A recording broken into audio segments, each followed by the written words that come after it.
بڑا عجیب مسئلہ ہے، ہر میدان میں ہم جو ہے دن بدن اور زیادہ چالاک ہوتے جا رہے ہیں اور ایڈوانس ہوتے جا رہے ہیں، لیکن دین کے مسئلے میں ہم جو ہے یہ صورتحال ہے، ہم نے یہ مان لیا ہے ساری زندگی جو آدمی دین پڑھ کر آ کر پڑھاتا ہے وہ دین نہیں سمجھتا ہے، علماء کو دین نہیں سمجھ میں آتا ہے۔ اگر کوئی آدمی علماء کرام کو ہی دین سمجھ بیٹھتا ہے تو گمراہی کا شکار ہوتا ہے۔ کوئی آدمی علماء کو ان کی باتوں کو ہی دین مان کر بیٹھ جائے تو یہ گمراہی کا شکار ہوتا ہے، اور کوئی آدمی یہ کہ قرآن و سنت ہی دین ہے اس لیے میری زندگی میں علماء کی ضرورت نہیں، وہ بھی گمراہی کا شکار ہوتا ہے۔ فاعلم انه لا اله الا الله واستغفر لذنبك۔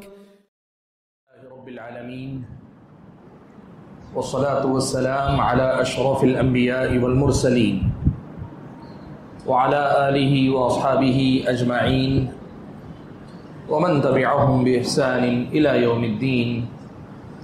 يا أيها الذين آمنوا اتقوا الله حق تقاته ولا تموتن إلا وأنتم مسلمون۔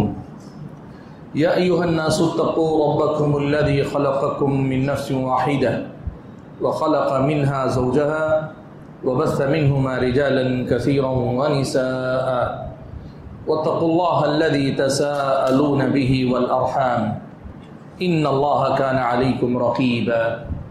يا أيها الذين آمنوا اتقوا الله وقولوا قولا سديدا يصلح لكم أعمالكم ويغفر لكم ذنوبكم ومن يطع الله ورسوله فقد فاز فوزا عظيما۔ اما بعد فاعوذ باللہ من الشیطان الرجیم، بسم اللہ الرحمن الرحیم۔ یا ایہا الذین آمنوا اطیعوا اللہ واطیعوا الرسول واولی الامر منکم فإن تنازعتم في شيء فردوه إلى الله والرسول إن كنتم تؤمنون بالله واليوم الآخر ذلك خير وأحسن تأویلا۔ محترم حضرات اور پردہ نشین خواتین اسلام، اللہ رب ذوالجلال میرا اور آپ کا خالق مالک اور ہم سبھی کا معبود برحق اور تنہا معبود برحق، میری اور آپ کی حمد و ثنا کا، ہماری اور آپ کی ہر طرح کی عبادت کا اکیلا تنہا مستحق رب ہے، معبود برحق ہے، جس نے آج مجھ کو اور آپ کو اس کے اپنے اس گھر میں بیٹھنے، اکٹھا ہونے کا موقع عطا کیا، توفیق عطا کی، اور ایک ایسے عنوان سے متعلق کہ جس عنوان میں عام طور پر افراط و تفریط ہے، لوگ یا تو بہت حد سے آگے نکل جاتے ہیں یا پھر لوگ جو مقام ہے وہ مقام دے نہیں پاتے ہیں، ایسے ایک عنوان سے متعلق کتاب و سنت کی تعلیمات کی روشنی میں کچھ باتیں سننے سنانے کا موقع عطا فرمایا ہے۔ آپ حضرات نے سنا جو عنوان آج کی اس مجلس کے لیے تجویز ہوا، منتخب کیا گیا ہے، وہ ہے دین میں علماء کا مقام، دین میں علماء دین کو اللہ تعالیٰ نے کیا مقام عطا فرمایا ہے۔ میں پہلے آپ کے سامنے یہ بات رکھنا چاہتا ہوں کہ ہم جس دور میں جی رہے ہیں نا، اس دور میں لوگوں کے اندر طرح طرح کے فتنے پائے جاتے ہیں، الگ الگ قسم کے فتنے پائے جاتے ہیں، اور اس فتنے کی بہت ساری وجوہات میں سے ایک بڑی وجہ یہ بھی ہے کہ ہمارے پاس دین کے نام پر گفتگو کرنے یا دین کے نام پر بات کرنے کرانے والوں کا جو ایک سسٹم، ایک نظام اللہ تبارک و تعالیٰ نے دیا ہوا تھا وہ بگڑ چکا ہے۔ پہلے یہ ہوتا تھا کہ بولنے کے لیے اور عوام میں بولنے کے لیے یا تو مسجد کا محراب ہوتا تھا یا پھر کسی پروگرام میں کوئی اسٹیج ہوتا تھا، کوئی کرسی ہوتی، صرف یہاں سے لوگ بولا کرتے تھے۔ لیکن اب سوشل میڈیا کے دور میں ایسا معاملہ ہو گیا ہے کہ آدمی کے پاس کسی چیز کی ضرورت نہیں، ایک اسمارٹ فون ہو، وہ اسمارٹ فون لے کر آدمی اپنے گھر میں بیٹھ کر جو چاہے بول سکتا ہے، اور بولنے والا تو بولتا ہے۔ معاملہ یہ بھی ہے کہ ہمارے سماج میں ہر بولنے والے کو سننے والے بھی بہت ہیں، ہمارے سماج میں سب لوگ جو ہے سنتے ہیں. ہاں سننے والوں کی نیت یہ نہیں ہوگی کہ اس کو سنتے ہوئے ایک عالم دین سمجھ کر سنتے ہوں گے, دوسرے کو تفریح کے طور پہ سنتے ہوں گے, تیسرے کو یہ کیا بتانا چاہتا ہے یہ جاننے کے لیے الگ الگ ارادوں سے سنتے ہوں گے, لیکن سنتے ہیں.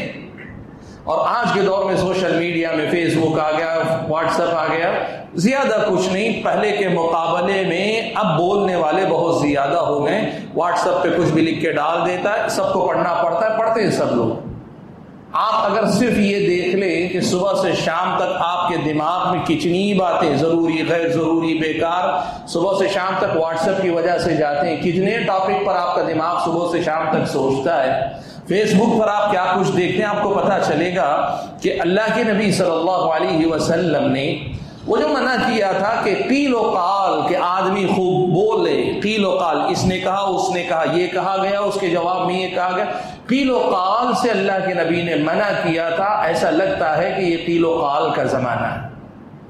اب جب یہ زمانہ قیل و قال کے زمانے جیسا لگتا ہے, واللہ اعلم کہ یہاں یہ صورتحال ہے, تو اب اس میں سب سے بڑا مسئلہ یہ ہے کہ ہم جب کسی بھی ٹاپک کو, کسی بھی عنوان کو سنتے ہیں تو سننے کے بعد ہمیں خود اندازہ نہیں ہوتا کہ وہ جو بات ہم سنتے ہیں وہ ہمارا ایک نظریہ بناتی ہے, ہماری ایک رائے بنانے لگتی ہے. جو بات ہم سنتے ہیں اسے ہمارا دماغ قبول کرتا ہے اور اس کی روشنی میں ہمارا ایک ذہن بنتا جاتا ہے, ہماری ایک سوچ بنتی جاتی ہے.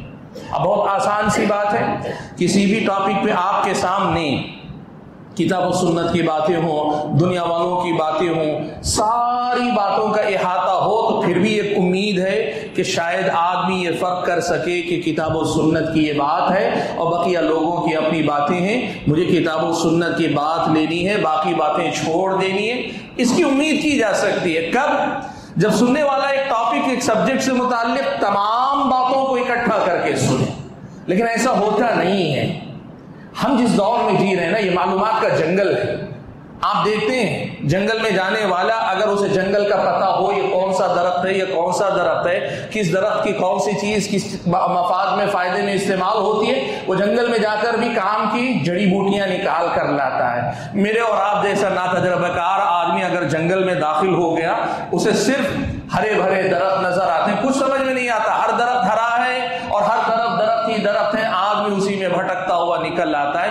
آج کا ایک بہت بڑا مسئلہ یہ ہے کہ سوشل میڈیا کے تھرو آدمی تک جو باتیں پہنچ رہی ہیں, ان باتوں میں سے صحیح غلط کا فرق کرنا ایک عام مسلمان کے لیے بہت مشکل مسئلہ ہے. اور اس سے بڑا مسئلہ یہ ہے کہ یہ مسئلہ اکثریت نہیں جانتی کہ سوشل میڈیا پہ میں جو سن رہا ہوں اس سے میری جو رائے بن رہی ہے, اس میں صحیح چیز کا انتخاب کرنے میں اکثر ناکام ہوتا ہوں. یہ بات سمجھنے والے تو تقریباً نہ کے برابر ہم اور آپ کو ملتے ہیں. اسی کا نتیجہ ہے آج آپ ایک بات دیکھیے کہ ہمارے سماج میں جو موضوعات, جو عنوان, جو ٹاپک بہت زیادہ ہم اور آپ کو ملتے ہیں, وہ علماء سے بغاوت کا ایک موضوع ہے, علماء سے بیزاری, علماء سے بے نیازی, علماء سے بغاوت, یا علماء کے اس کی توہین, بسا اوقات علماء کرام کی ناقدری, بسا اوقات علماء اور اپنے آپ کو برابر سمجھنا. کیا فرق ہے, وہ بھی انسان ہے, میں بھی انسان ہوں. بلکہ یہاں تو ایسا لگتا ہے بسا اوقات کہ آدمی نہیں پڑھ کے محفوظ ہے, جو پڑھ رہا ہے وہ بیچارہ جرم کر رہا ہے, پوری قوم کو اسے جواب دینا ہے. اور جو نہیں پڑھ رہے ہیں وہ اتنی شان سے بات کرتے ہیں, ایسے لگتا ہے کہ عالم ان کے اپنا غلام ہے. معاف کیجیے اس لفظ کے لیے, میں بڑی ذمہ داری سے لفظ کہہ رہا ہوں کہ ایسی بھی چیزیں ہم نے دیکھی. یعنی ایسا ہوتا ہے, آپ دیکھیں ایک آدمی فون کرتا ہے, نوجوان فون کرتا ہے, رابطہ کرتا ہے اور کہتا ہے کہ بوڑا اس کا جواب مجھے چاہیے, مجھے اس کا جواب چاہیے. کیا مطلب ہے اس کا؟ آپ سائل ہیں, آپ مانگ رہے ہیں, آپ پوچھ رہے ہیں. آپ کے اندر ایک ادب ہونا چاہیے. آپ پوچھیں, آ کر آدمی سے ادب سے پوچھیں. اگر اسے پتا ہوگا بتا دے گا, نہیں پتا ہوگا کہے گا نہیں. لیکن آپ بات اس انداز میں کریں, اگر آپ عالم ہیں, آپ پڑھے ہیں, تو میں جو پوچھوں اس کا جواب دینا آپ پہ فرض ہے. لگتا ہے گھر کے غلام اور لوڈی ہیں. معاف کیجیے. یہ جو صورتحال ہے نا, اس کی وجہ کیا ہے؟ اس کی بنیادی وجہ یہ ہے کہ ہم نے علماء کا جو مقام ہے کتاب و سنت کی روشنی میں اللہ تعالیٰ نے علماء کو کیا مقام دیا ہے, یہ مقام ہم نے شاید نہیں پہچانا. یہ مقام ہم نے شاید نہیں جانا کہ اللہ تعالیٰ نے قرآن و سنت میں علماء کو کیا درجہ عطا فرمایا ہے، کیا مقام عطا فرمایا، اس کو ہم نے نہیں پہچانا. اور اس کی وجہ سے یہ بھی میں بتا دوں، اس ساری گفتگو سے یہ مت سمجھیں علماء کی عزت احترام ان کے مقام والی بات علماء کو ملے گی یا اس ٹاپک پہ بات کرنے کا فائدہ علماء کو ملے گا. نہیں، علماء کو فائدہ ملے نہ ملے، یاد رکھنا اس مسئلے کا سیدھے تعلق آپ کے دین و ایمان سے. دین میں علماء کا مقام کیا ہے، اسے جاننا پہچاننا اور علماء کو وہی مقام دینا، یہ ایک تو اللہ تعالیٰ کی فرما برداری، لیکن اس کے ساتھ ساتھ آپ یہ بات یاد رکھیں کہ یہ وہ راستہ ہے جو اللہ تعالیٰ نے آپ کے میرے دین کی سلامتی کے لیے متعین کیا. آج اگر آپ کا اور میرا انداز، آج اگر میرا اور آپ کا موقف علماء اسلام کے بارے میں، علماء کرام کے بارے میں صحیح نہیں ہوگا، آپ یہ بات جان کر چلیں، مان کر چلیں کہ آپ کا میرا دین براہ راست اس سے متاثر ہوگا. اسی لیے آج جب اس عنوان پر گفتگو کرنے کے لیے میں آگے بڑھ رہا ہوں، پہلے ہی یہ مسئلہ صاف کر دیتا ہوں کہ مجھ کی میری یا مجھ جیسے دوسرے جو بھی اہل علم آپ کے پاس آتے ہیں طالب علم کی حیثیت سے یا ہم سے بڑے جو آتے ہیں علماء کی حیثیت سے، یہ نہ سمجھیں کہ یہ عنوان سنا کر ہم آپ کو دعوت دے رہے ہیں کہ ہماری سنو، ہماری عزت کرو، ہمیں وہ مقام دو. نہیں، یہ اگر سمجھ رہے ہیں تو پھر ہمارے گفتگو کرنے کا کوئی فائدہ نہیں. آپ کو یہ سمجھنا چاہیے مسئلہ ہمارے اپنے مقام عزت توہین توقیر کا مسئلہ نہیں بیان کرنا، یہ مسئلہ اس سے آگے کا ہے کہ اس میں سیدھے سیدھے میرے اور آپ کے دین و ایمان کا مسئلہ جڑا ہوا ہے. میں اس بنیادی بات کو رکھنے کے بعد آپ کے سامنے اس موضوع کی بنیادی کچھ نکات رکھتا ہوں. اگر یہ بنیادی نکات آپ سمجھ لیتے ہیں، اللہ کے فضل و کرم سے علماء کا مقام بھی آپ کو سمجھ میں آئے گا اور یہ بھی سمجھ میں آئے گا کہ علماء کو ان کا مقام نہ دینے کا نقصان کیا ہو سکتا ہے. چلیے ہم اپنی گفتگو کا آغاز کرتے ہیں کہ اللہ تعالیٰ نے علماء کو دین میں کیا مقام عطا فرمائے. قرآن و سنت میں بہت ساری آیات اور احادیث ہیں جو علماء کی فضیلت بتاتی ہیں، ان کی اہمیت بتاتی ہیں اور امت کے لیے ان کی ضرورت کو بتاتی ہیں، سب کچھ بتاتی ہیں. لیکن میں نے ایک آیت کا انتخاب کیا جو آیت بڑی شاندار اور بڑی جامع ترین آیت ہے. اللہ نے فرمایا کہ یا ایھا الذین آمنوا، اے ایمان والو، اطیعوا اللہ، تم اللہ کی اطاعت کرو، واطیعوا الرسول، اور رسول کی اطاعت کرو، واولی الامر منکم، اور تم میں سے جو ذمہ دار ہیں ان کی اطاعت کرو. فإن تنازعتم فی شیء، پھر اگر تم کسی چیز میں اختلاف کر بیٹھو، فردوہ الی اللہ والرسول، تو اسے اللہ اور اس کے رسول کی طرف لوٹا دو. ان کنتم تؤمنون باللہ والیوم الآخر، اگر تم اللہ پر اور آخرت کے دن پر ایمان رکھنے والے ہو. ذالک خیر واحسن تأویلا، یہ بات اچھی بہتر ہے اور انجام کے اعتبار سے بہت اچھی بات ہے. قرآن مجید کی یہ جو آیت کریمہ ہے نا، اس آیت میں اللہ تعالیٰ نے علماء کرام کا صحیح مقام دین کے اندر اللہ نے کیا رکھا ہے یہ بتا دیا ہے. کہاں بتایا اللہ تعالیٰ نے؟ آپ دیکھیں، اللہ نے فرمایا اللہ کی اطاعت کرو، رسول کی اطاعت کرو.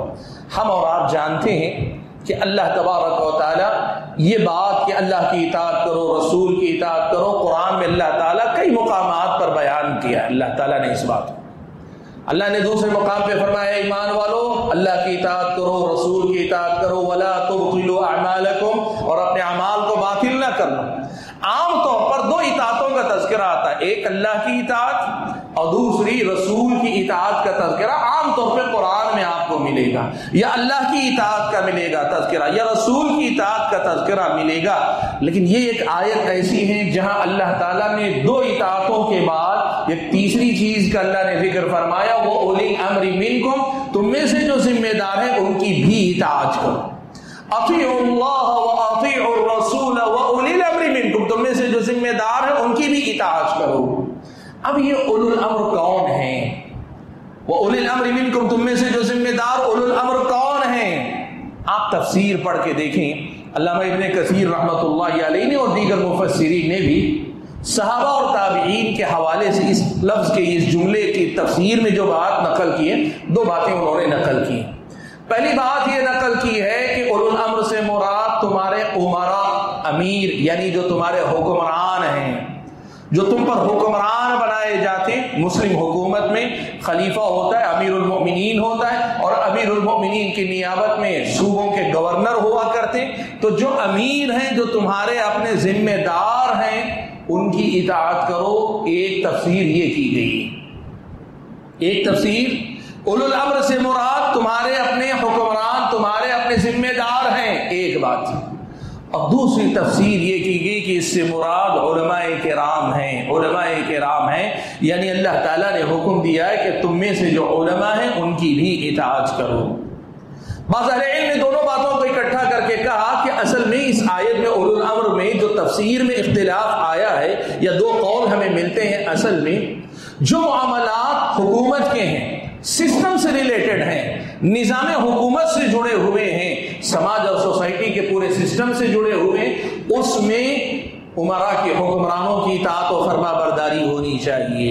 اور اس سے ہٹ کر جو معاملات دین کے ہیں، دین کے معاملات میں علماء کی اطاعت ہونی چاہیے، علماء کی فرما برداری ہونی چاہیے.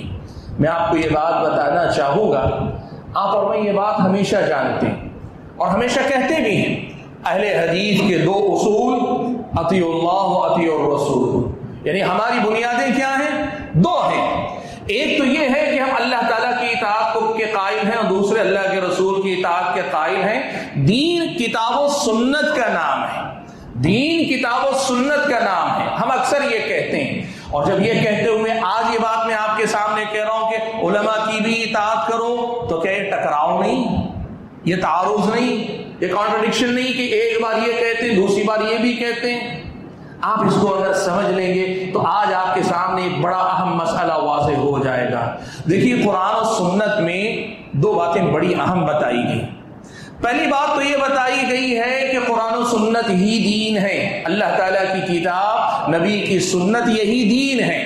پہلی بات یہ بتائی گئی یہی دین ہے. اس کا مطلب یہ ہوا کہ علماء دین نہیں.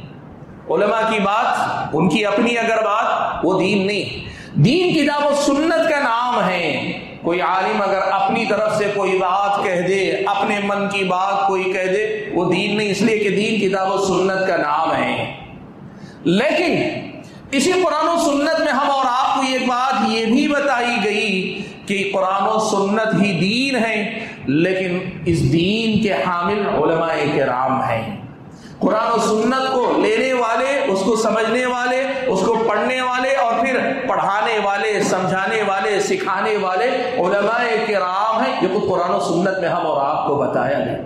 گویا علماء کرام دین نہیں ہیں، لیکن دین کے حامل ہیں، دین کے علم بردار ہیں، دین کو لے کر آنے والے، پہنچانے والے، سکھانے والے، پڑھانے والے. یہ دو باتوں میں بڑا فرق ہے. اگر کوئی آدمی علماء کرام کو ہی دین سمجھ بیٹھتا ہے تو گمراہی کا شکار ہوتا ہے. کوئی آدمی علماء کو، ان کی باتوں کو ہی دین مان کر بیٹھ جائے تو یہ گمراہی کا شکار ہوتا ہے. اور کوئی آدمی یہ کہ قرآن و سنت ہی دین ہے، اس لیے میری زندگی میں علماء کی ضرورت نہیں، وہ بھی گمراہی کا شکار ہوتا ہے. آپ یہ مسئلہ جو میں نے ابھی بیان کیا، اسی قرآن کی آیت سے آپ کے سامنے واضح ہو جائے گا. کیسے؟ 8ویں صدی کے ایک عالم دین گزرے ہیں، علامہ طیبی رحمۃ اللہ علیہ، ان کا نام ہے، ان کی نسبت ہے. علامہ طیبی رحمۃ اللہ علیہ نے اس آیت سے بڑا پیارا مسئلہ سمجھایا. کہا دیکھو، اللہ تبارک و تعالیٰ نے اس آیت میں اولو الامر کی اطاعت کا جب حکم دیا تو اس میں ایک بڑی نزاکت رکھی. وہ نزاکت کیا ہے؟ 3 باتوں کا حکم دیا نے، اللہ کی اطاعت کرو، رسول کی اطاعت کرو اور اولو الامر کی اطاعت کرو. تو اللہ نے کہا اطیع اللہ، اللہ کی اطاعت کا ذکر کیا تو لفظ اطاعت واضح ذکر کیا، اطیع اللہ، اللہ کی اطاعت کرو. اور ایسے ہی رسول اللہ صلی اللہ علیہ وسلم کی اطاعت کا حکم دیا تو کہا وَأَطِيعُوا الرَّسُولَ، رسول کی بھی اطاعت کرو، لفظ اطاعت یہاں بھی ذکر کیا. لیکن تیسرے نمبر پہ اولو الامر کا اللہ تعالیٰ نے تذکرہ کیا تو اللہ نے وَأَطِيعُوا أُولِي الْأَمْرِ، یہاں اطاعت کا مستقل ذکر نہیں کیا بلکہ کہہ دیا وَأُولِي الْأَمْرِ مِنْكُمْ، یعنی اطاعت کے جو پہلا جو صیغہ گیا اسی سے اس کو ملا دیا، اولو الامر کو پیچھے سے جوڑ دیا. کہ اس سے یہ بات معلوم ہوئی کہ اللہ کی اطاعت یعنی اللہ تعالیٰ کی کوئی بات ہے، پتہ چلتا ہے قرآن کی آیت ہے، حدیث میں یہ اللہ نے کہا ہے، اللہ نے حکم دیا، ثابت ہے، معلوم ہو گیا، اب کچھ اور سمجھنے کی ضرورت نہیں، ماننا ہے، اللہ کا حکم ماننا ہی ہے، اس کا انکار ہی نہیں ہو سکتا اور کسی اور چیز کے انتظار کی ضرورت نہیں۔ ایسے ہی واقعی الرسول، رسول کی اطاعت بھی مستقل ہے کہ پتہ چل جائے کہ رسول نے یہ واقعی کہا ہے، ثابت ہو جائے، معلوم ہو جائے، ثبوت مل جائے کہ یہ اللہ کے رسول کی بات ہے، وہ اطیعوا الرسول، یہ بھی اطاعت مستقل ہے۔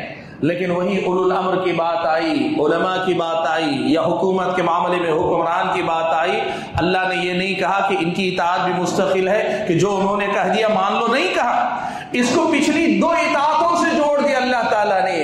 اس سے یہ معلوم ہوا کہ علماء کی اطاعت ان معاملات میں کی جائے گی جن معاملات میں یہ اللہ اور اس کے رسول کی اطاعت سے جڑے ہوئے ہیں، یعنی ان کی اطاعت اس شرط کے ساتھ جڑی ہوئی ہے کہ یہ اللہ اور اس کے رسول کی مخالفت کی بات نہ کریں۔ اگر ان کا کوئی قول، ان کا کوئی فتویٰ، ان کی کوئی بات کتاب و سنت کی تعلیمات سے ہٹ کر ملتی ہے، پھر ان کی اطاعت نہیں کی جائے گی، اس لیے کہ مستقل اطاعت نہیں، پچھلی 2 اطاعتوں سے اللہ تعالیٰ نے ان کو جوڑ کر رکھا ہے۔ علامہ طیبی رحمۃ اللہ علیہ کے اس استنباط اور استدلال سے جو مسئلہ میرے اور آپ کے سامنے معلوم ہوتا ہے وہ کیا ہے معلوم آپ کو؟ اس میں معلوم ہوتا ہے کہ اللہ تعالیٰ نے علماء کو دین میں کیا مقام دیا ہے، اور ساتھ میں یہ بھی معلوم ہوتا ہے کہ علماء کے مقام کو پہچاننے کے مسئلے میں جو غلطی ہو سکتی وہ 2 طرح کی غلطیاں ہو سکتی۔ مقام اللہ نے کیا دیا ہے؟ یہ مقام دیا ہے کہ اللہ اور اس کے رسول کے بعد علماء کرام کا دین میں مقام ہے۔ کس حیثیت سے؟ یہ دین علماء لیتے ہیں اور لے کر دوسروں کو پڑھاتے ہیں، سکھاتے ہیں۔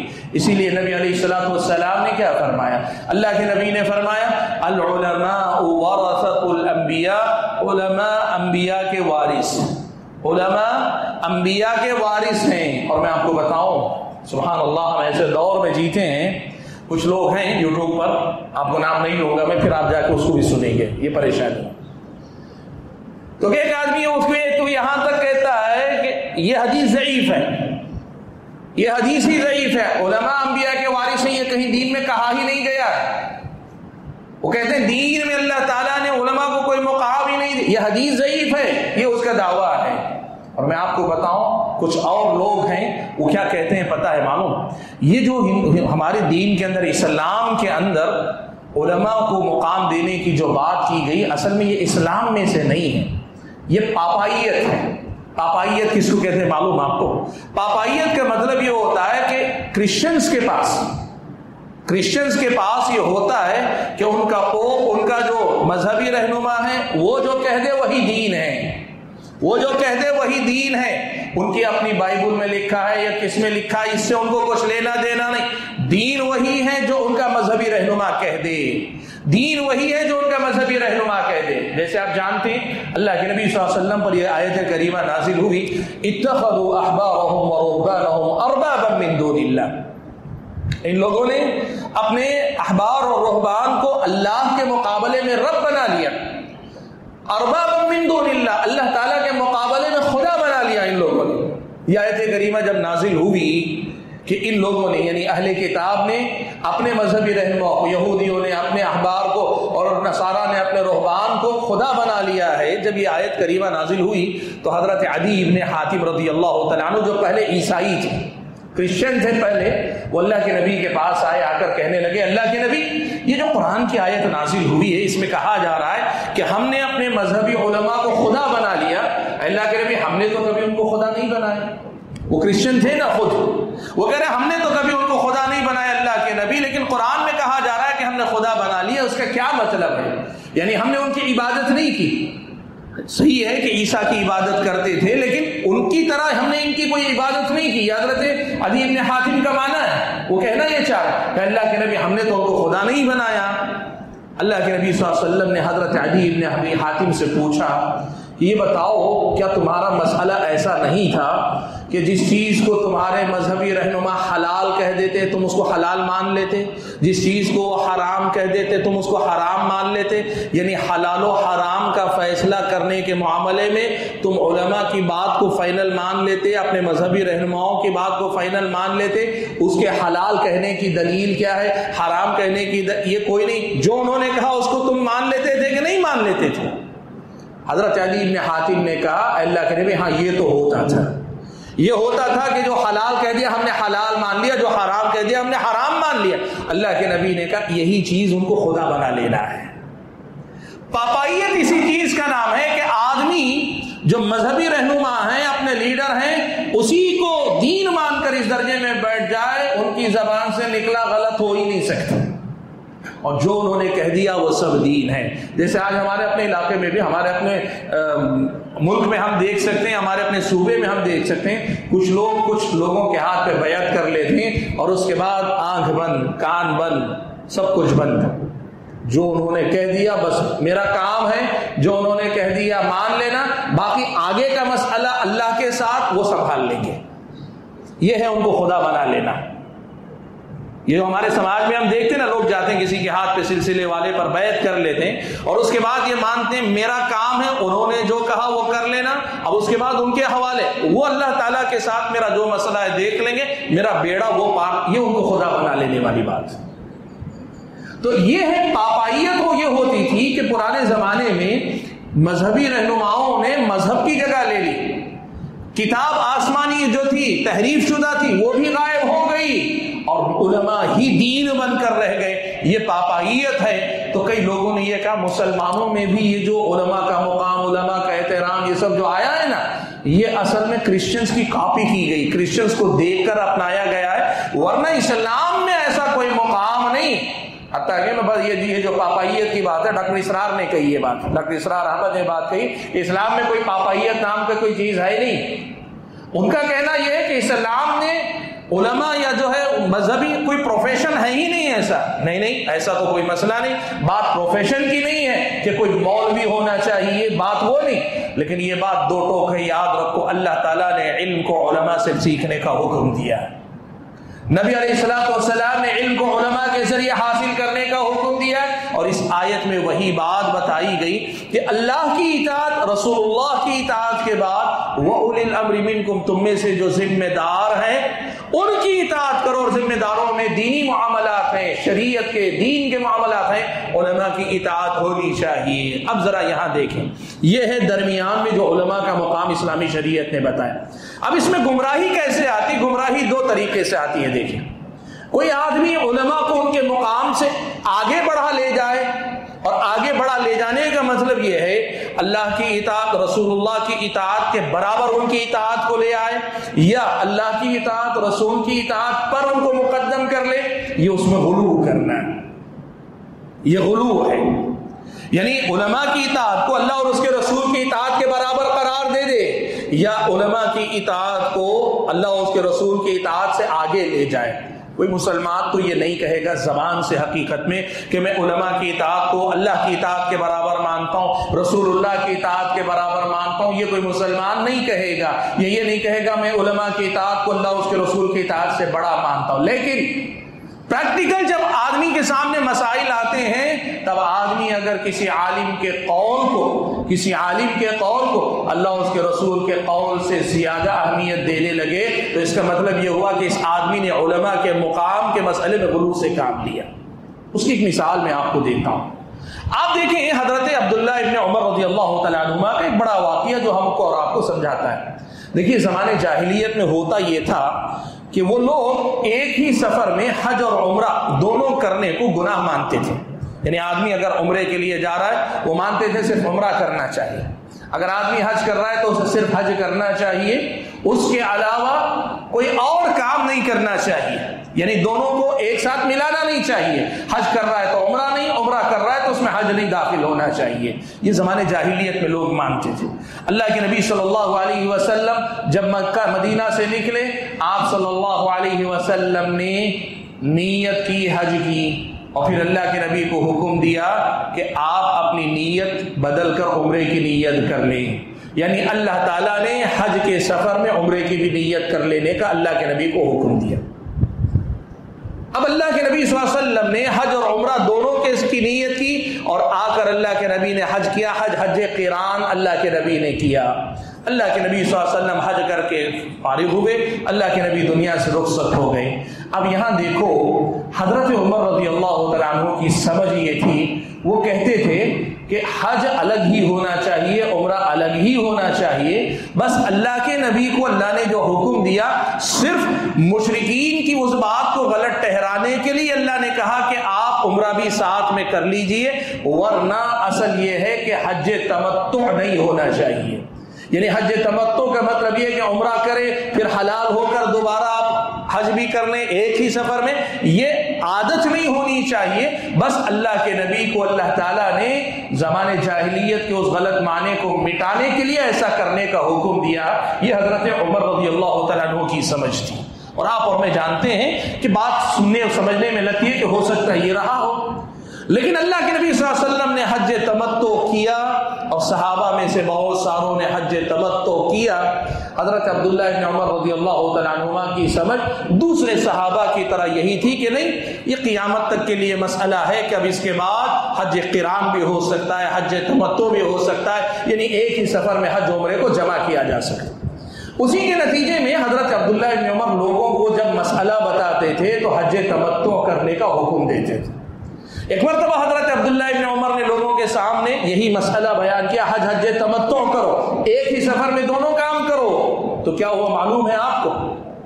کچھ لوگوں نے حضرت عبداللہ ابن عمر کو کہا، آپ حج تمتع کرنے کا حکم دے رہے ہیں، آپ حج تمتع کرنے کی ترغیب دلا رہے ہیں، جبکہ آپ کے ابا یعنی حضرت عمر، آپ کے ابو حج تمتع سے منع کرتے ہیں، آپ کے ابو حج تمتع سے منع کرتے ہیں، اور آپ وہی کرنے کا حکم دے رہے ہیں۔ حضرت عبداللہ ابن عمر رضی اللہ تعالیٰ عنہما نے کیا کہا معلوم ہے آپ کو؟ میں تمہیں اللہ کے رسول کی حدیث سنا رہا ہوں، اور تم وَتَقُولُونَ قَالَ أَبُو بَكْرٍ وَعُمَرٍ، اور تم مجھے ابو بکر و عمر کے قول لا کے سنا رہے ہو۔ میں اللہ کے رسول کی حدیث سنا رہا ہوں اور تم عمر کا قول لا کے مجھے سنا رہے ہو۔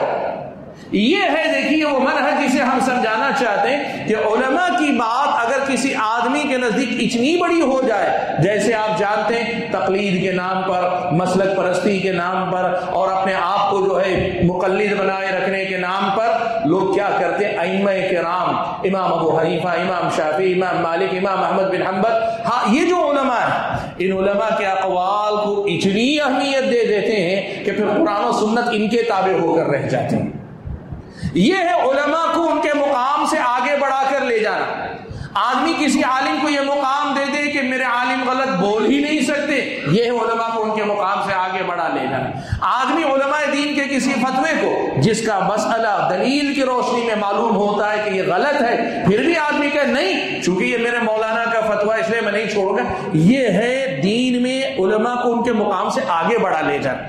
یہ افراط ہے، یہ گمراہی کا ایک درجہ ہے، اور اگر کوئی ایسا کر رہا ہے تو وہ غلط کر رہا ہے، یہ اگر ایسا کر رہا ہے تو غلط کر رہا ہے۔ اور جتنے لوگ علماء کے بارے میں گفتگو کر رہے ہیں نا، اگر اس حوالے سے بات کریں تو بہت صحیح کرتے ہیں وہ لوگ، لیکن آپ دیکھیں گے جو لوگ بات کرتے ہیں وہ اس حوالے سے نہیں کرتے، زیادہ تر لوگ جو بات کرتے ہیں وہ دوسرے حوالے سے۔ یاد رکھو پہلا مرحلہ تو یہ غلطی کا ایک درجہ تو یہ ہے کہ ایک آدمی یہاں سے بات کو آگے بڑھا لے جائے، اور دوسری غلطی یہ ہے علماء کے مرتبے کے معاملے میں کہ آدمی قرآن و سنت کے بعد علماء کو مقام نہ دے۔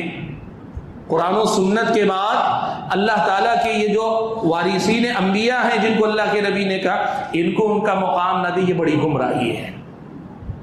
ہمارے پاس بھائی یہ جو علماء کے سلسلے میں غلو جو ہوا، تقلید جو آئی، اس کا انکار کرتے کرتے اس مقام پہ آ گئے کہ قرآن و سنت کے بعد علماء کو ان کا مقام دینے کے لیے تیار نہیں۔ بہت بڑا فتنہ ہے اللہ کے بندے۔ یعنی آج ایک آدمی یوں سمجھتا ہے کہ اللہ دیندار ہونے یا کتاب و سنت کی دعوت کا مطلب یہ کہ آدمی زبان قال سے نہیں تو زبان حال سے کم از کم کہے قرآن اور سنت، اس کے بعد میں۔ ہر آدمی یہ کہہ رہا ہے کہ قرآن اور سنت اس کے بعد میں، یعنی میری جو سمجھ میں وہی میرا دین ہے۔ نہیں، ایسے نہیں، قرآن کی آیت ہے اطیعوا اللہ واطیعوا الرسول واولی الامر منکم، یہ جو اللہ تعالیٰ نے علماء کو مقام دیا ہے یہ مقام بڑا اہم ہے. یاد رکھنا اللہ کے بھائی, دین میں اللہ نے جو مقام علماء کو دیا ہے اس مقام سے آگے آپ بڑھا لے جاتے ہیں تو بھی فتنہ گمراہی میں پڑ رہے ہیں, اور اگر دین میں جو مقام اللہ تعالیٰ نے دیا وہ مقام آپ دینے کے لیے تیار نہیں ہیں تو بھی آپ فتنے میں پڑ رہے ہیں, آپ گمراہی کا شکار ہو رہے ہیں. سبحان اللہ. شیخ البانی رحمۃ اللہ علیہ کے قول آپ کو سناتا ہوں. شیخ البانی رحمۃ اللہ علیہ کے دروس ہیں, کچھ کتابیں ہیں جو شیخ نے لکھی اور کچھ دروس ہیں جو آڈیو کی شکل میں تھیں, پھر ان کو تحریر میں لایا گیا. ایک درس میں شیخ البانی رحمۃ اللہ علیہ نے ایک بڑی پیاری بات کی, کہا کہ ہماری جو دعوت ہے یعنی اہل الحدیث کی جو دعوت, سلفیوں کی جو دعوت ہے, اہل حدیث کی جو دعوت ہے, اگر کوئی یہ سمجھتا ہے ہم اتباع کتاب و سنت کی جو دعوت دیتے ہیں اس کا مطلب اگر کوئی یہ سمجھ رہا ہے کہ ہم یہ کہہ رہے ہیں کہ ہر ایرا غیرہ نتھو خیرہ یعنی کوئی قابلیت نہیں کوئی صلاحیت نہیں, ہر عام آدمی اٹھ کر قرآن و سنت کو خود پڑھے خود سمجھے عمل کر لے, یعنی علماء کے بیچ میں ضرورت نہیں. اتباع کتاب و سنت کی دعوت کا مطلب علماء سے برات, علماء سے لا تعلقی, علماء سے بے نیازی, ہر آدمی خود اپنی طرف سے خود دین سمجھ لے. اگر کوئی یہ سمجھتا ہے کہ ہماری دعوت یہ ہے کہ ہر آدمی قرآن خود پڑھ کے سمجھ کے عمل کر لے, علماء کی ضرورت نہیں, اگر کوئی یہ معنی سمجھ رہا ہے, شیخ البانی نے کہا ایسا سمجھنے والا اگر ہم میں سے یعنی خود اہل حدیثوں میں سے ہے تو وہ جاہل ہے. ایسا سمجھنے والا اگر وہ اہل حدیثوں میں سے ہے وہ جاہل ہے, اور اگر اہل حدیثوں میں سے نہیں دوسرے کسی مسلک جماعت سے تعلق رکھتا ہے تو ہم پہ الزام لگا رہا ہے کہ ہم ایسا کہتے ہیں. کہا نہیں, ہمارا یہ طریقہ نہیں, ہمارا طریقہ یہ ہے کہ قرآن و سنت علماء کے ذریعے لیا جائے گا, جو علماء کرام اس کے اہل ہیں ان سے علم لیا جائے گا, ان سے دین لیا جائے گا, لیکن بہرحال ان کا درجہ وہیں تک رکھا جائے گا جہاں کتاب و سنت کی راہ میں یہ معاون ہوں گے. جہاں یہ علماء حد سے آگے بڑھتے نظر آئے یا کوئی ان کے مقام کو حد سے آگے بڑھاتا نظر آئے, ہم وہاں اپنے آپ کو روک لیں گے. میرے بھائیو, آج کے دور کا ایک بہت بڑا فتنہ یہ ہے کہ لوگ علماء سے کاٹنا چاہتے ہیں, آپ کو نئی نسل کو, نوجوانوں کو علماء سے کاٹنا چاہتے ہیں, کئی طرح سے کاٹنا چاہتے ہیں. میں آپ کو ایک بات بتاؤں, وقت اجازت نہیں دیتا کہ تفصیل میں جا کے بات کروں, لیکن دو تین بڑی اہم باتیں آپ کے سامنے رکھتا ہوں. دیکھو یاد رکھو اس دور کے فتنوں میں سے بڑا فتنہ ہے یہ, اگر کوئی آدمی علماء سے آپ کو کاٹ رہا ہے آپ سمجھ جانا بہت بڑے فتنے سے مبتلا ہونے جا رہے. میں آپ کو بتاؤں امت کے حالات کا جو جائزہ لیتے ہیں نا, ایسے بعض اہل علم نے اس پر مستقل لکھا ہے کہ خاص طور پہ پڑوسی ملک میں, ہمارے پڑوس کا جو ملک ہے, پڑوسی ملک میں خاص طور پر اس پر کام ہو رہا ہے کہ وہاں زیادہ تر لیبرلز جو علماء سے جو دین نہیں لیتے, لیبرلز یا یہ کہ غیر متخصص یعنی جو عالم دین نہیں, کوئی انجینئر ہے, کوئی ڈاکٹر ہے, کوئی موٹیویشنل اسپیکر ہے, کوئی کچھ ہے, باقاعدہ مغربی ممالک ایسے لوگوں کی فنڈنگ کر رہی ہیں تاکہ ان کو پروموٹ کیا جائے, دین کو ریپرزینٹ کرنے والے ایسے لوگوں کو بنا دیا جائے, اور علماء کا جو مسئلہ ہے علماء کو منظر سے غائب کر دیا جائے. کہہ رہے ہیں اس پر باقاعدہ منصوبہ بندی سے کام ہو رہا ہے پڑوسی ملک میں. ہمارے اپنے ملک کے بارے میں میرے پاس ایسی کوئی تحقیق نہیں ہے, لیکن فنڈنگ نہ بھی ہو, کسی کی سازش نہ بھی ہو, تو ایسا کام جانے انجانے ہو رہا ہے. وہ کیا ہے دیکھیے, بہت بڑا مسئلہ ہے. آپ اور میں یہ بات جانتے ہیں مسلمانوں کی طاقت اللہ تعالیٰ نے ان کے دین سے وابستگی میں رکھی. اب یہ جو علماء ہیں قرآن کی زبان میں, عربی زبان میں, حدیث کی زبان میں, عربی زبان میں ہے, اور دین کا ذخیرہ عربی زبان میں. صرف عربی زبان نہیں, زبان سے آگے بہت سارے علوم و فنون کے ذریعے آدمی دین کی صحیح سمجھ حاصل کر پاتا ہے. اب یہ جو علماء ہیں, یہ علماء اس دین کے پڑھنے والے, سیکھنے والے, سمجھانے والے ہیں. تو دوسرے معنی میں یہ جتنی ہماری عوام ہیں, ان عوام کے اور قرآن و سنت کے درمیان لنک کون ہے؟ یہی علماء ہیں, یہی علماء ہیں. آپ کو علماء سے کاٹ دیا جائے گا, الٹیمیٹلی آپ کا کنیکشن دین سے کٹ جائے گا. آپ کو علماء سے کاٹ لیا جائے گا تو آپ کا تعلق دین سے کٹ جائے گا. اب اگر آپ کو کہا گیا کہ آپ علماء سے کٹ جائیں تو بہت سارے لوگ یہ سمجھ بھی جائیں گے کہ بھائی دین تو علماء ہی سمجھاتے ہیں, علماء سے اگر کٹ گئے تو پھر ہمیں دین کیسے سکھائیں گے. اس کے لیے کام کیا جا رہا ہے, ریپلیس کیا جا رہا ہے. ریپلیس کیا جا رہا ہے، یعنی ان کی جگہ دوسروں کو دی جا رہی ہے۔ آپ دیکھ لو اس وقت سوشل میڈیا میں اگر آپ لوگ دیکھتے ہیں تو آپ دیکھو میکسیمم ویورشپ جن کی آتی ہے، زیادہ تر لوگ جن کو سنتے ہیں وہ کون لوگ ہیں؟ وہ لوگ ہیں جو یا تو موٹیویشنل اسپیکر ہیں، یا پھر یہ کہ کوئی انجینئر ہیں، کوئی ڈاکٹر ہیں، کوئی کسی اور پروفیشن کے ہیں، لیکن عالم نہیں۔ ایسے لوگوں کو زیادہ پروموٹ کیا جا رہا ہے۔ اور ہمارے اپنے لوگوں کا یہ عجیب معاملہ ہے، اگر وہ تھوڑا سا غور کر لیں تو سمجھ سکتے ہیں، لیکن پتہ نہیں یہاں کہاں شیطان کیسے غفلت کی مار ان پہ مار دیتا ہے، کیسے وہ غفلت کا شکار ہو جاتے ہیں پتہ نہیں۔ یہ بڑا عجیب مسئلہ ہے۔ ہر میدان میں ہم جو ہے دن بدن اور زیادہ چالاک ہوتے جا رہے ہیں اور ایڈوانس ہوتے جا رہے ہیں، لیکن دین کے مسئلے میں ہم جو ہے یہ صورتحال ہے، ہم نے یہ مان لیا ہے ساری زندگی جو آدمی دین پڑھ کر آ کر پڑھاتا ہے وہ دین نہیں سمجھتا ہے، علماء کو دین نہیں سمجھ میں آتا ہے۔ لوگ یہ کہتے ہیں کہ نہیں، یہ علماء سب نئے زمانے کے حالات اور دین کو نہیں سمجھتے۔ اور جو آدمی زندگی میں کبھی علم باقاعدہ حاصل نہیں کیا، وہ انجینئر اچھا ہے، ڈاکٹر اچھا ہے، وہ کوئی اور پروفیشن میں اپنے اس میں ایک ماہر ہے، جس نے باقاعدہ دین بیٹھ کر سیکھا نہیں، وہ آدمی دین کو سب سے زیادہ سمجھ جانے والا۔ یعنی ایسا ہے کہ آپ جا کر آرکیٹیکچر کے سامنے بولیں غر سے تم نے جو ہے پوری ڈگری حاصل کی ہے، لیکن آرکیٹیکٹ تم نہیں ہو، آرکیٹیکٹ میں ہی ہوں، مان لیں گے آپ؟ آپ ڈاکٹر کے پاس جا کر بولے تم نے گرچہ جو ہے پڑھا ہے، MBBS بھی کیا، اس کے بعد بھی MD بھی کیا، جو کچھ کیا، لیکن سرجری کرنا تم کو نہیں آتا، مجھے آتا ہے، مانیں گے آپ؟ لوگ ہر پروفیشن میں اسی پروفیشن کے ماہر کو مانتے ہیں، اور ہم جس دور میں جیتے ہیں اس دور کا تماشا یہ ہے، لوگ یہ کہتے ہیں علماء دین کو نہیں سمجھ پاتے، نہیں سمجھا پاتے۔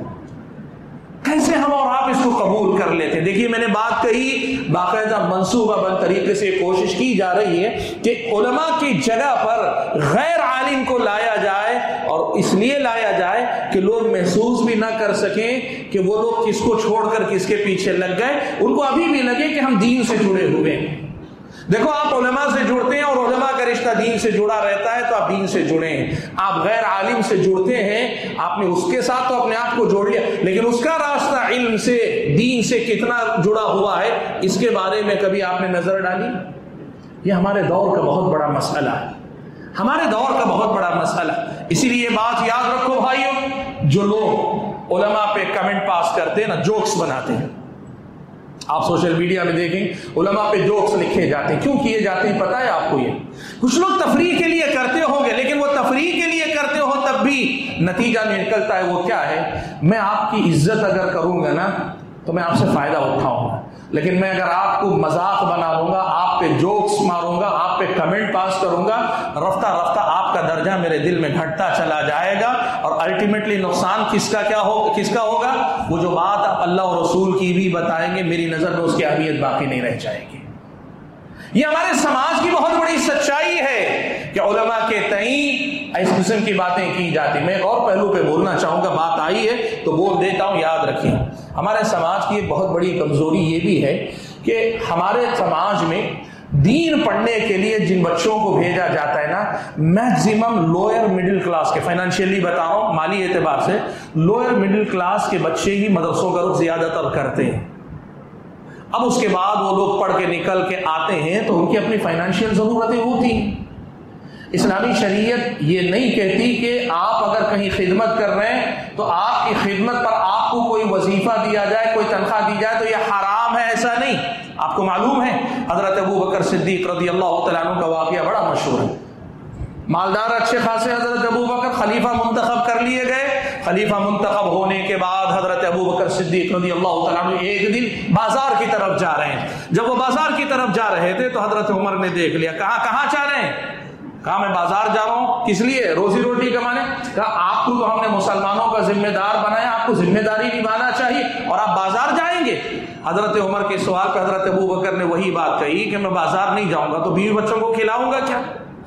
اب یہ مسئلہ صحابہ کے سامنے لایا گیا، حضرت ابو بکر عمر نے مل کر مسئلہ، تو پھر مشورہ یہ ہوا کہ حضرت ابو بکر کو بیت المال سے وظیفہ جاری کر دیا جائے تاکہ وہ اپنے گھر کی طرف سے بے فکر ہو کر مسلمانوں کی جو ذمہ داری لی اس کو نبھا سکیں۔ یہ مسئلہ چلا۔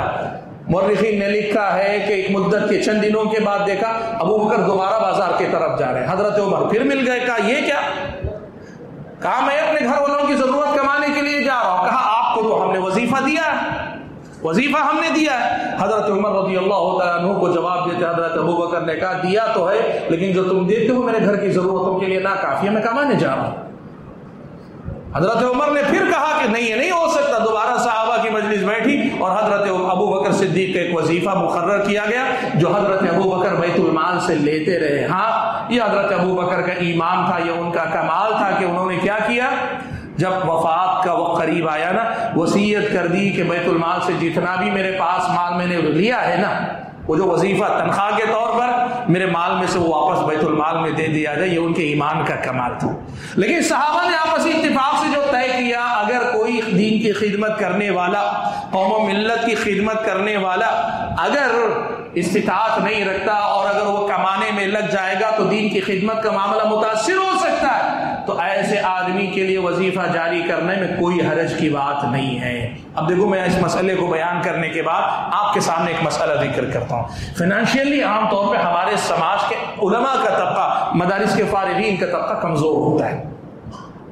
اب اس کی ذمہ داری سب سے پہلے اصحاب ثروت کو لینا چاہیے, مالدار گھرانوں کو لینا چاہیے. وہ کیوں اپنے بچوں کو نہیں بھیجتے کہ وہ بچے پڑھ کر آئیں اور آپ کی دولت میں ان کے لیے کافی ہو جائے, وہ پوری قوم سے 1 روپیہ نہ لے کر خدمت کریں. کیوں آپ اپنے بچوں کو نہیں بھیجتے؟ وہ جو یہ بات کرتے ہیں نا علماء, ان کو اپنے بچوں کو بھیجنا چاہیے, لیکن کیا کہتے ہیں پتہ ہے, کہتے ہیں کہ نہیں, یہ مولوی سارے بک گئے ہیں, یہ سارے پیٹ کے پجاری ہیں, اپنے پیٹ کے لیے دین کو ذریعہ معاش بنا کے بیٹھے ہوتے ہیں.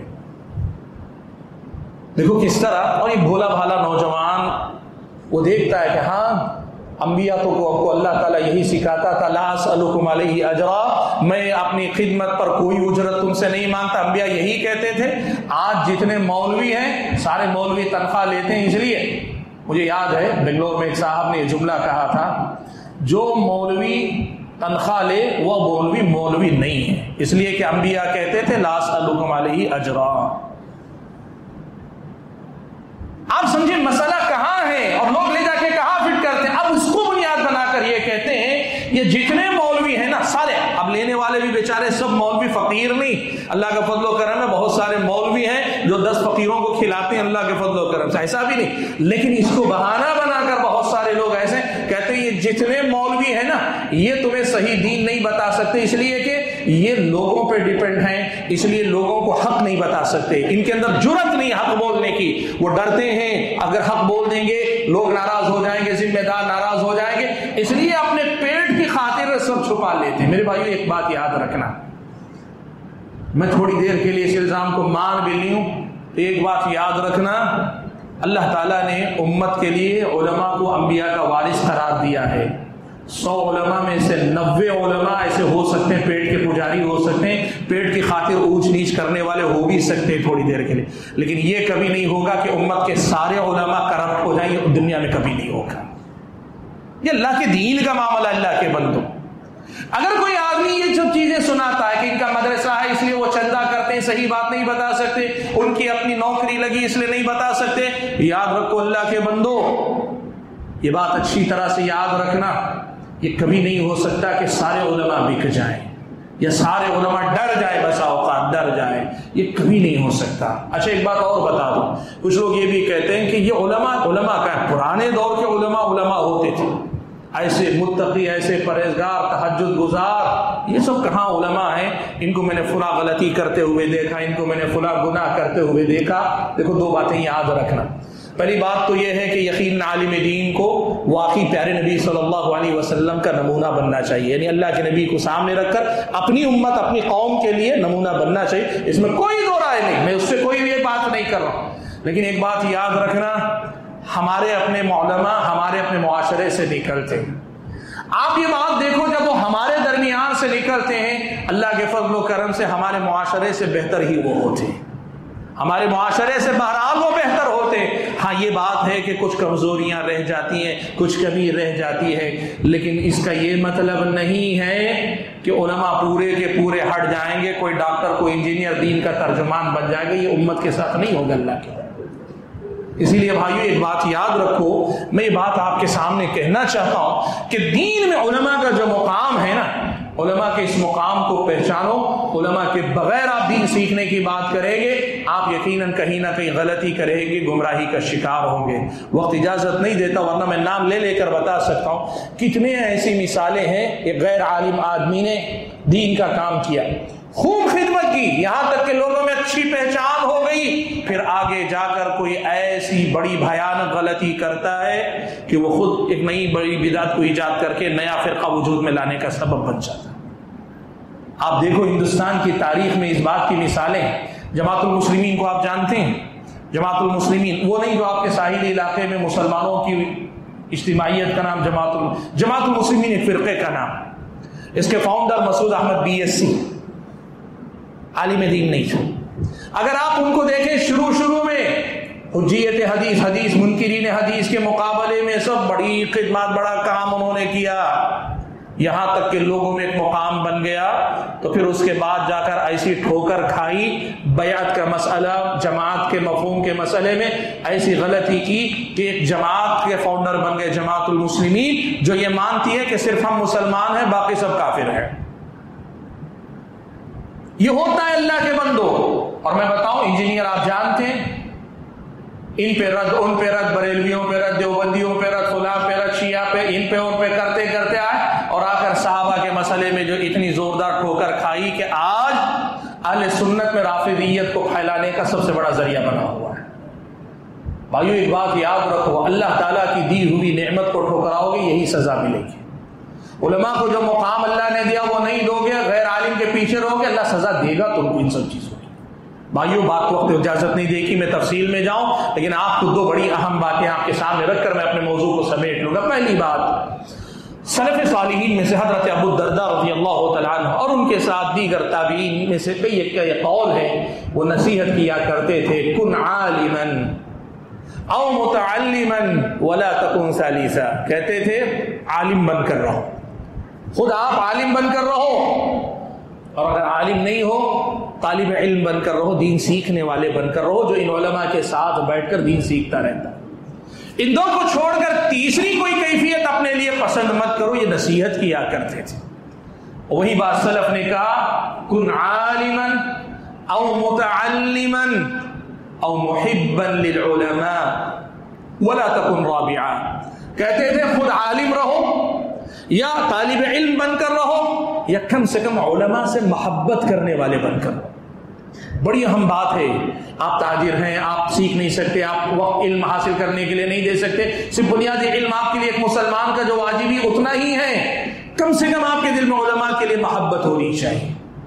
ولا تکن رابعہ, یہ تین حالتیں چھوڑ کر کوئی اور حالت اپنے لیے منظور نہ کرو. یہ سلف صالحین کی نصیحت ہوا کرتی تھی, یہی نصیحت میں آج آپ کے سامنے رکھ کے جانا چاہتا ہوں. اور دوسری بات یہ کہنا چاہتا ہوں, دیکھو بہت سیدھا سا اصول بتا دوں, جن علماء سے آپ کو فائدہ اٹھانا ہے ان علماء کا احترام کرو. جس دن آپ کے دل سے علماء کا احترام جائے گا, علماء کی بات کا احترام جائے گا, اور جس دن علماء کی بات کا احترام جائے گا, غیر شعوری طور پر کتاب و سنت کی بات کا احترام بھی آپ کے دل میں کم ہو جائے. اس لیے کہ آپ کو لگے گا عالم بول رہا ہے, جبکہ وہ جو بات بول رہا ہے وہ اپنی نہیں, اللہ اور رسول کی بات بتا رہا ہوگا. آپ اگر ایک عالم کو اپنے برابر کا سمجھ لیتے ہیں, گرچہ وہ آپ کے درمیان اٹھتا بیٹھتا, لیکن وہ آپ کے برابر نہیں ہے, وہ آپ سے بہتر ہے. وہ آپ کے ساتھ چلتا پھرتا ہے, لیکن وہ آپ کے جیسا نہیں, وہ بہتر ہے. مشرکین کہتے تھے نا, ما لهذا الرسول یاکل الطعام ویمشی فی الاسواق, اس رسول کو کیا ہے بھائی, یہ ہمارے ہی درمیان چلتا پھرتا ہے, اٹھتا بیٹھتا ہے. کہتے تھے انؤمن لبشرین مثلنا, ہمارے ہی جیسے انسانوں پہ ہم ایمان لائیں گے. یہ گمراہوں کا طریقہ تھا. ہدایت یافتہ لوگوں کا طریقہ کیا تھا, اللہ کے نبی صحابہ کے درمیان ایسے بیٹھے رہتے تھے جیسے وہ انہی میں سے ایک ہو, لیکن صحابہ اللہ کے نبی کو یا اللہ کے نبی کی بات کو اپنے برابر کا نہیں سمجھتے تھے. یہی فرق ہے ایمان والوں میں اور دوسروں میں. جو آدمی علم والا ہو جاتا ہے نا, اللہ کے دیے ہوئے علم کی خاطر اس سے محبت کرو اور اس کی عزت کرو. یہ جو ہمارے مزاج جو بنا ہوا ہے نا لوگوں کا, کہ ہر آدمی, میں نے کہا نا شروع میں ہی, سمجھتا ہے کہ اگر میں یہاں بیٹھ گیا تو میں اب آپ کے سامنے بند گیا ہوں, اور آپ وہاں بیٹھے ہیں تو آپ کا حق ہے کہ آپ پوری شان سے پوچھ سکتے. نہیں, ادب سے بات کرو, ادب سے بیٹھو, ادب سیکھو. میرا نہیں, میری جگہ کوئی بھی بیٹھتا ہے تو اس آدمی کے علم کی آپ قدر کر رہے ہیں. ہماری نہیں، ہم آپ جیسے ہیں، ہم آپ کے درمیان کے، بلکہ بہت ساری خوبیاں ہم سے زیادہ آپ میں ہوں گی، لیکن اللہ تعالیٰ نے کسی آدمی کو علم دیا اور آپ کو وہ چیز نہیں ملی ہے، اللہ کے دیے ہوئے اس علم کی خاطر ان سے محبت کرنا سیکھو، ان کا احترام کرنا سیکھو۔ جس دن آپ کے دل میں یہ نہیں آئے گا نا، آپ کو پتہ بھی نہیں چلے گا کب رفتہ رفتہ آپ دین کے معاملے میں دین سے دور ہوتے چلے گئے۔ بہرحال جو پیغام مجھے دینا تھا، دین میں علماء کے مقام کے حوالے سے بات کرنی تھی، 3 جملوں میں بات ختم کر رہا ہوں۔ پہلا جملہ، اللہ تعالیٰ نے علماء کو دین میں مقام دیا ہے، وہ مقام اللہ اور اس کے رسول کے بعد آتا ہے۔ دوسری بات، جو آدمی اس مقام سے آگے علماء کو لے جاتا ہے وہ بھی گمراہی کا شکار ہوتا ہے، اور تیسری بات، جو قرآن و سنت میں اللہ اور اس کے رسول کے بعد علماء کو مقام نہیں دیتا وہ بھی گمراہ ہوتا ہے۔